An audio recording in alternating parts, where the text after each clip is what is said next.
Nos enteramos de lo que está pasando hoy, de lo que pasó ayer y de lo que se habla en cualquier rincón del planeta. Los acontecimientos globales repercuten en nuestra vida diaria. Llevamos el análisis de los sucesos internacionales a la casa de nuestros oyentes. Aquí comienza El Mundo es un Pañuelo.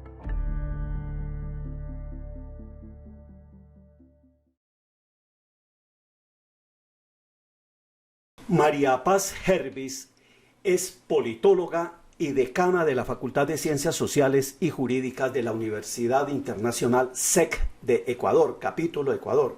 Es una organización internacional que tiene presencia en varios países, entre ellos Ecuador. María Paz, gracias por estar en la Radio Nacional de Colombia. Bienvenida. Hola, Carlos Alberto. Buenos días. Muchas gracias por el espacio en este día en que la región entera y el mundo estamos también con los ojos en Colombia. Nuestro interés de conversar contigo, María Paz, es que en tu condición de politóloga nos ayudes a preparar, si esto se puede llamar así, una especie de diagnóstico de la salud democrática que tiene hoy Ecuador, y que el pretexto sea este paro nacional que ha vuelto a poner los ojos del mundo sobre tu país en las últimas horas. ¿Qué elementos básicos no pueden faltar en un análisis sobre esta nueva expresión de inconformidad social en el Ecuador? ¿Por dónde arrancamos? Bueno, es complejísimo lo que me planteas y como suelo decir, a mí me encantaría tener las respuestas, ¿no es cierto? Efectivamente no las tenemos, pero desde la ciencia política y desde el ejercicio que a mí me ocupa, que es ser profesora universitaria. Entonces, ese es un ejercicio, estoy en una universidad privada, pero eso te obliga, y estoy también en Quito, y eso es importantísimo, porque quizás desde el resto del mundo no se entiende lo que sí entendemos en la región latinoamericana, y es que la diversidad dentro de nuestros países nos obliga a aceptar que no podemos analizar igual desde todas las dimensiones. Es decir, yo me gusta decir que en el Ecuador conviven varios Ecuadores, y esto no lo digo como algo bonito, lo digo como algo muy doloroso. Entonces, a pesar de que yo estoy en Quito y en una universidad privada, yo creo que el ejercicio de la docencia universitaria también nos permite acercarnos a tratar de entender estos fenómenos. Yo iría en dos niveles, ¿no es cierto? El primero, que es un hecho real, es la desigualdad económica profunda. Y esto es grande. Esto hemos quizás normalizado en América Latina, hemos aceptado como algo natural, pero yo creo que es importantísimo reconocer que por donde sangra América Latina, ciertamente, no me quiero hacer eco de aquella famosa obra, pero por donde sangra es en la desigualdad. Y es una desigualdad económica profunda que está arraigada también en la diferencia de clases sociales, donde ciertamente en los últimos años hemos tenido reformas en los niveles constitucionales, unas han favorecido, otras han ahondado esas diferencias, pero más allá de eso y de que tal vez hoy día podemos decir que ya no tenemos desigualdades formales, es decir, que nuestra estructura jurídico-normativa ya entiende que no puede haber ciudadanos de clases sociales distintas, pero tenemos que reconocer que la realidad material en América Latina tiene una diferencia y en el caso ecuatoriano asociado también a grupos étnicos con profundas desigualdades. Eso en el nivel real, social, material. Y después en el nivel político, quizás como consecuencia, no sé qué ocurre primero, si lo uno se alimenta de lo otro, es esta desinstitucionalidad profunda, ¿no es cierto? Y con esto voy a decir algo que es muy doloroso para mí como ecuatoriana, pero he llegado a pensar que los valores democráticos no están tan arraigados en la sociedad ecuatoriana. Es decir, en el Ecuador pega muchísimo esos líderes arrogantes, gritones, déspotas. Yo suelo decir la ley de la pataleta, ¿no es cierto? Esta mañana yo en un medio de comunicación me hacía acuerdo a lo que enfrentamos muchas veces en las casas quienes somos mamás y papás, ¿no es cierto? Tienes el niño pequeñito que no quiere la sopa de verduras y que tú sabes qué es lo que le corresponde y que entonces te hace una pataleta, te patea, te escupe, llora, te amenaza. Y está en ti, en tu desesperación, muchas veces caes en esos chantajes, pero lo tienes claro que si tú cedes una vez, esto seguirá ocurriendo y que la base de la alimentación y de la educación no va por esa vía. Pues esta cosa caricaturizada es exactamente lo que pasa en los líderes políticos nacionales, salvo honrosas excepciones que no se me vienen ni siquiera a la mente, pero es eso. Destruimos ciudades, gritamos, exigimos, pataleamos y hay cualquier cosa.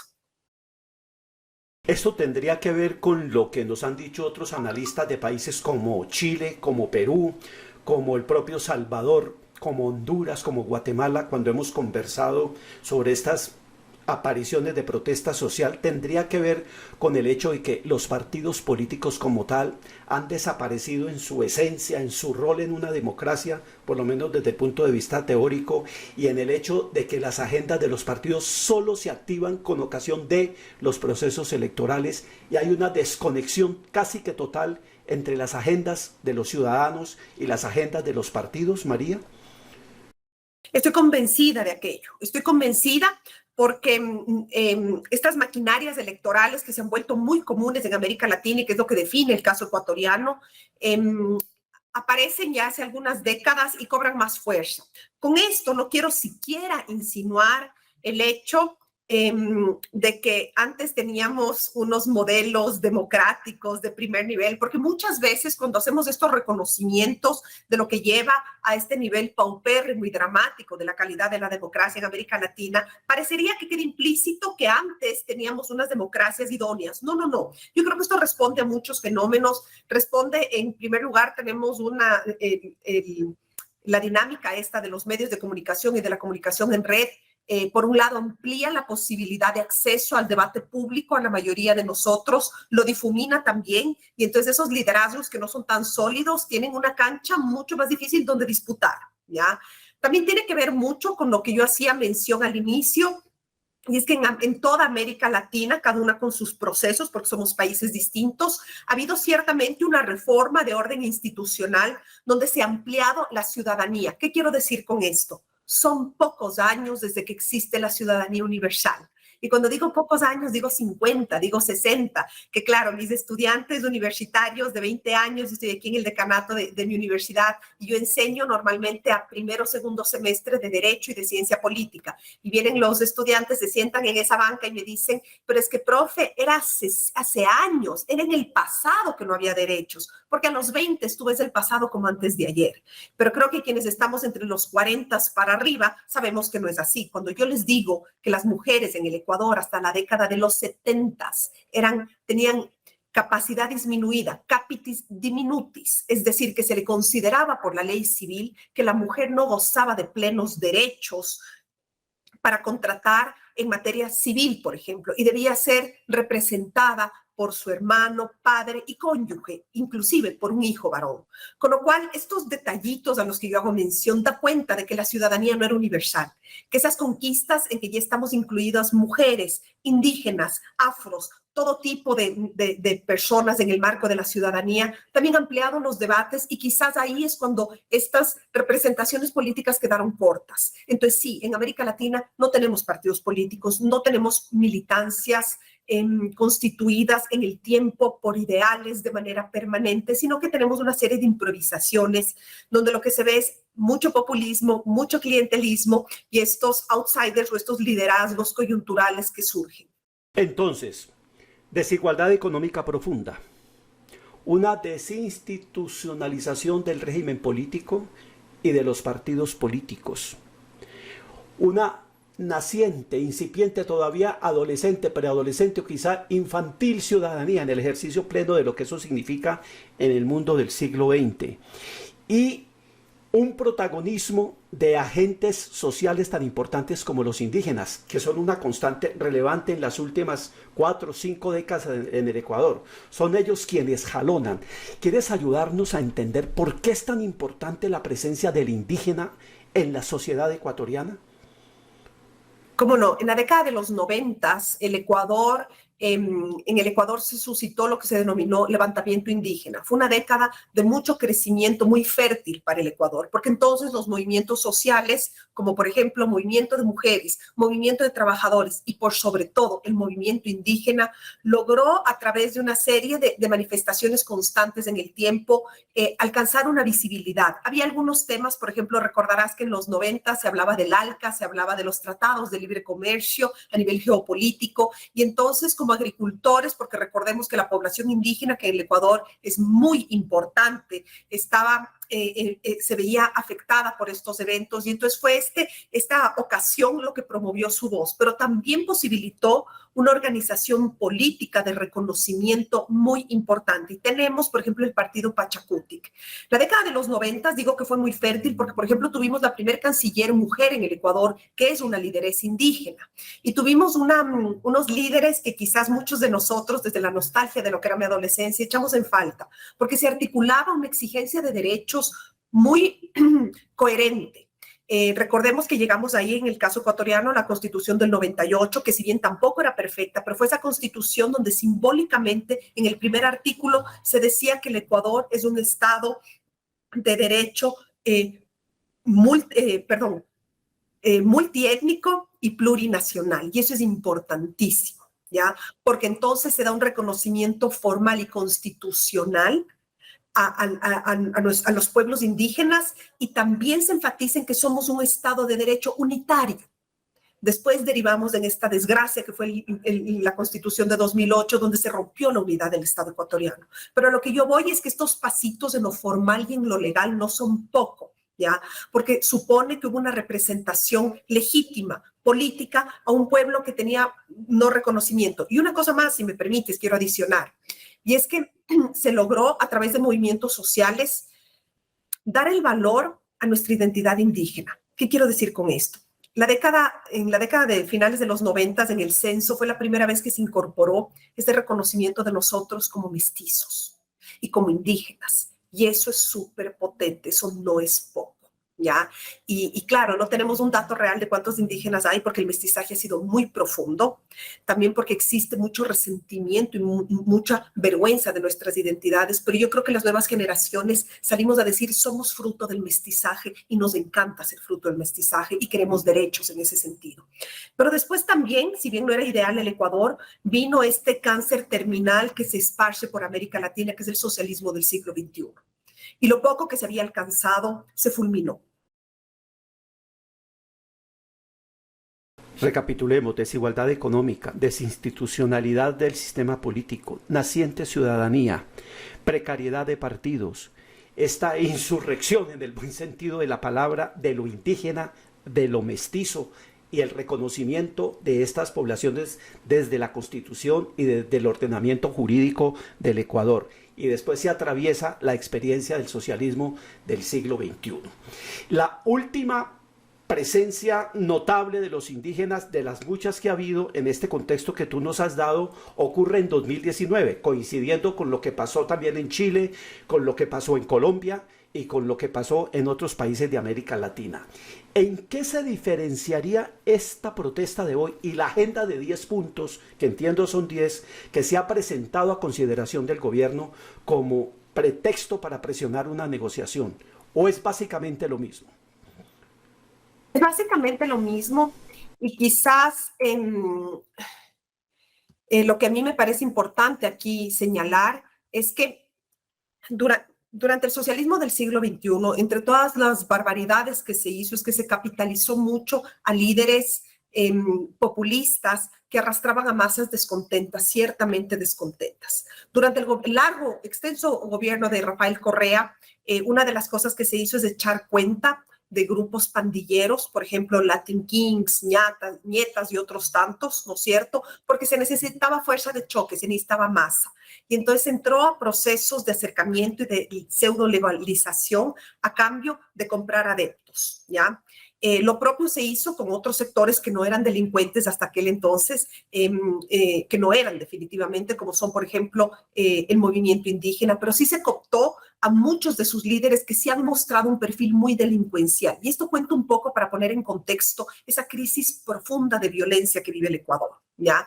Entonces, por mencionar a alguien, el presidente de la CONAIE, el señor Issa, que promueve un libro, una publicación, esto no es una opinión, es de una publicación que habla del comunismo indoamericano, ¿no es cierto? Donde la base de este comunismo que él propone de un ejercicio de poder del indigenado por sobre el resto de la sociedad, parte de que él es la voz de la pobreza extrema. Pero este señor tiene muchos negocios muy lucrativos, se mueven estas grandes camionetas de $60,000 con choferes. Entonces, esto por mencionar algo, ¿no es cierto? E instauró un liderazgo muy tiránico, muy violento, que fue lo que observamos en octubre de 2019, donde hubo actividades delincuenciales, y por eso yo mencionaba estos otros grupos que son pandillas, que son naciones, que vienen de otra expresión de los fenómenos sociales, ¿no es cierto?, que fueron incorporados como fuerza de choque del correísmo. Es decir, estos no son hechos aislados. Todo esto está conectado y quizás desde fuera no se ve. Después tenemos a los grandes regímenes internacionales de protección de derechos humanos emitiendo unas elegantísimas observaciones a la protección de derechos humanos en el Ecuador, y no miran lo que sí vivimos al interior, que toda vez que se acabó el gobierno de Correa, que perdieron el negocio, que perdieron el poder en gran medida, esto les molestó muchísimo. Entonces ahora cualquier protesta que puede ser legítima, como es un gobierno que no responde, que no comunica, que no nos abastece de salud, una serie de cosas que le puede reclamar, todo es un buen pretexto para incendiar. Todo es un buen pretexto para generar violencia. Y quizás para terminar, en mencionar que en la Asamblea Nacional, en el Congreso ecuatoriano, hace unos meses, con la mayoría de las bancadas, es decir, donde está la representación Pachacuti, donde está el correísmo siendo muy fuerte, que ahora se llama UNES, y donde están estos partidos tradicionales, por ejemplo, el de la Costa, el Partido Social Cristiano, decidieron darle amnistía a todos los implicados en los hechos vandálicos de octubre de 2019. Esto implicó traficantes de tierra, gente que secuestró, muchos protestantes, pseudo protestantes, que secuestró y que vejó sexualmente a mujeres policías, que lo vimos televisado porque se transmitía en televisión nacional los secuestros. Toda esta gente fue indultada en la Asamblea Nacional, con lo cual el mensaje, y por eso hablaba yo de una desinstitucionalización, es una estructura sobre la base de la impunidad, donde el que pega, el que violenta es quien tiene derecho. Y el resto de ecuatorianos y ecuatorianas, ¿dónde estamos? Es muy interesante que menciones este episodio de la amnistía que se le concedió al señor Leónidas Issa y a otros dirigentes, y en el contexto y con los antecedentes de lo que pasó en el correísmo con esta cooptación de estas organizaciones, liderazgos y movimientos sociales, porque fue un hecho que a mí me sorprendió mucho preparándome para esta entrevista, María. Y siguiendo en este hilo de la conversación, yo te tengo que preguntar, si les dieron esta amnistía a los partidos tradicionales y demás desde la Asamblea Nacional, ¿a qué estaban jugando? ¿Cuál era la apuesta? ¿Cuál era el negocio para ellos? Es lo que no sabemos, no logramos entender. No existe una explicación en la ley jurídica ni política plausible. Esto nos da mucho trabajo a los politólogos y politólogas y sociólogos y antropólogos, porque entender los fenómenos del ejercicio de poder en el Ecuador es prácticamente imposible. Hay una constante que esto nos dará muchas décadas de estudio y que claro, a mí me causa gracia, pero que en el fondo es muy dramático, y es reconocer que los hilos del narcotráfico y de la violencia estructurada, organizada, ha permeado en todos los niveles de la sociedad latinoamericana. El Ecuador ya no es la excepción. El Ecuador es un país donde el narcotráfico ha permeado de manera constante y permanente. Qué bueno que menciones esto del narcotráfico, porque otra pregunta que tengo preparada tiene que ver con las declaraciones del gobierno nacional, creo que del ministro del Interior, del propio ministro de Defensa, que estuve viendo las ruedas de prensa completas y sacaron este argumento. Responsabilizan a los organizadores de la protesta como causantes indirectos de la impunidad que puedan estar ejerciendo hoy las mafias del narcotráfico en el Ecuador, porque decían, por andar atendiendo el desorden que ustedes están provocando en las calles, los narcotraficantes están felices. Ustedes son responsables de que los narcos ahora aprovechen la situación. Un argumento que desde el punto de vista fáctico se podría probar, pero que desde el punto de vista político es muy inquietante, porque de todas maneras puede inducir a una criminalización de la protesta asociada como una protesta pagada por o concertada con los carteles de la droga, cosa que en Colombia suele ocurrir con bastante frecuencia también, María. A ver, sí, no. Es decir, ciertamente nosotros identificamos esta protesta, que no es protesta pacífica ni social, porque la protesta social no puede atravesar por incendiar, por secuestrar. Hemos visto en los niveles de desnutrición infantil que hay en el Ecuador, hemos visto con profundo dolor cómo se botaba en las carreteras galones y galones de leche. Entonces, aquí es donde nosotros tratamos de entender la coherencia política.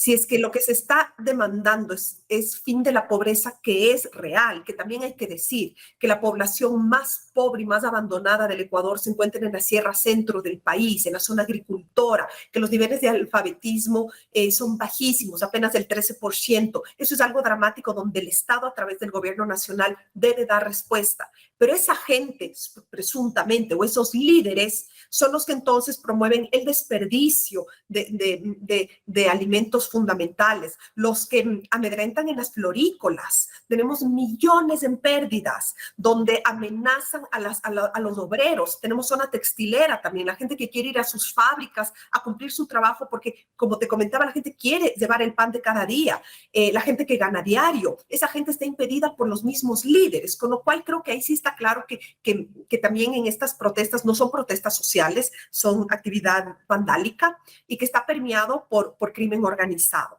Después del argumento del gobierno es un argumento bastante patético, ¿no es cierto? Porque no puede, quien tiene la obligación de proveer seguridad, quien es responsable de nuestra seguridad por acción y por omisión, no puede salir al cabo de 4 días, lavarse las manos y decir, bueno, si roban es porque estamos ocupados atendiendo a los manifestantes. Parecería un argumento bastante pueril de una inconsistencia. Un poco la tónica de este gobierno en este año ha sido no entender el Ecuador donde está ubicado, no conocer el país, no querer conocer el país, ¿no es cierto?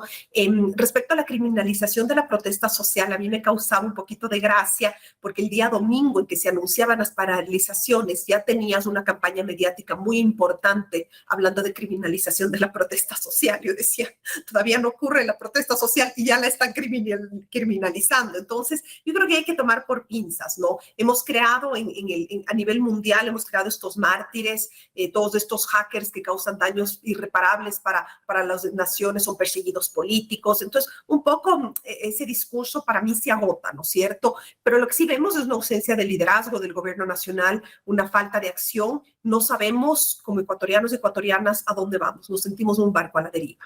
Quizá ya para ir cerrando, porque sabemos que estás ocupadísima y además te agradecemos mucho que hayas sacado tiempo para atendernos, María. Antes de ser detenido y después liberado, en una declaración el señor Iza para Radio Francia Internacional explicó con algún detalle cómo se ven forzados a realizar este paro, esta movilización, como queramos llamarla, porque dicen, llevamos 10 meses concertando con el gobierno en unas mesas de trabajo que no conducen a nada. Hemos visto en las últimas horas al presidente Lasso suavizando un poco su postura, diciendo, sí, vamos a propiciar y esperamos el apoyo de la iglesia, de otros actores sociales, para volvernos a sentar. ¿Eso tiene futuro? ¿Volverse a sentar en la mesa?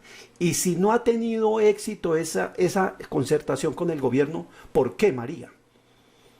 A ver, el diálogo siempre es la opción. O sea, si realmente dejamos de creer en el diálogo, como suelo decir yo, apaguemos las luces, colguemos las botas y vámonos. Y algunos de nosotros no sabemos a dónde ir, porque nacimos en este pedazo de tierra, porque tenemos una convicción de ciudadanía, porque por alguna razón quizás un poco romántica y difícil de entender en otros lados del mundo, tú como colombiano sí me vas a entender, adoramos este país, convencida de que a mis hijos lo único que les voy a dejar es esta historia, esta nacionalidad, y que en un país de profundas desigualdades como el nuestro, como los nuestros, quienes tenemos acceso a educación, a un baño caliente todos los días y a 3 alimentos, tenemos que considerarnos una clase recontra privilegiada.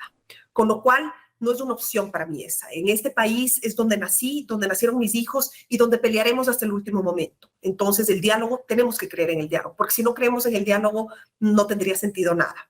Después, que el diálogo con este gobierno da pocas luces de ser fidedigno, por supuesto, porque en parte de esa torpeza que ha caracterizado a la gestión de este último año, vemos una ingenuidad que complica mucho las cosas, porque son pocos los elegidos para gobernar. Y quienes están en ese puesto no nos puede quedar grande la tarea. Y lo que hemos visto un poco es que más allá de buenas intenciones, estoy convencida, y esto es una postura absolutamente individual, de que la mayoría de personas que están, que el presidente de la República es gente con muy buenas intenciones. Es gente honesta, es gente transparente, y eso parecería evidente, pero en un país donde estamos acostumbrados a tener representantes de cárteles de los cárteles de la política, que al final son organizaciones criminales sentados en Carondelet. Créeme que para nosotros esto es un montón que defender. Es gente honesta, pero no basta con honestidad. Necesitamos liderazgo, necesitamos conocimiento, un plan de trabajo. Han tenido muy poca o nula capacidad de articular puentes con la sociedad civil y con los stakeholders y distintos grupos de interés. Vemos que los gremios, por ejemplo, los gremios de la producción, de las cámaras, el motor económico del país, nunca están tomados en cuenta en nada. Nunca están sentados para ninguna discusión. No se les escucha. Si se les invita para la foto, no se les escucha. Y pretenden implementar reformas en materia tributaria y económica profunda. ¿Cómo pretenden gobernar sin la gente? Con lo cual, a partir de ahí, creo que la duda es razonable, pero tampoco se puede justificar bajo ningún concepto que un líder del sector que venga, líder indígena, líder de donde venga, exija un pliego de 10 peticiones irracionales, incoherentes, sin sustento técnico. Exija eso para sentarse a conversar. Pues tenemos, creo, muchos elementos en común con el cuadro que nos has descrito, los ecuatorianos y los colombianos. Creo que nos ayuda también a mirarnos como en un espejo ajeno sobre nuestra propia situación en Colombia, que es igualmente compleja y a ratos llena de incertidumbres y de desesperanza para muchos, y más en estos momentos en los que estamos en una fase de transición hacia un nuevo gobierno. María Paz Yerbis, decana de la Facultad de Ciencias Sociales y Jurídicas de la Universidad Internacional SEC del Ecuador y politóloga, gracias por compartir tus conocimientos, la información y la experiencia que tienes como académica y como ciudadana del Ecuador con la audiencia de la Radio Nacional de Colombia. Hasta una próxima oportunidad. Muchísimas gracias, Carlos Alberto, y a un pueblo tan querido como es el colombiano.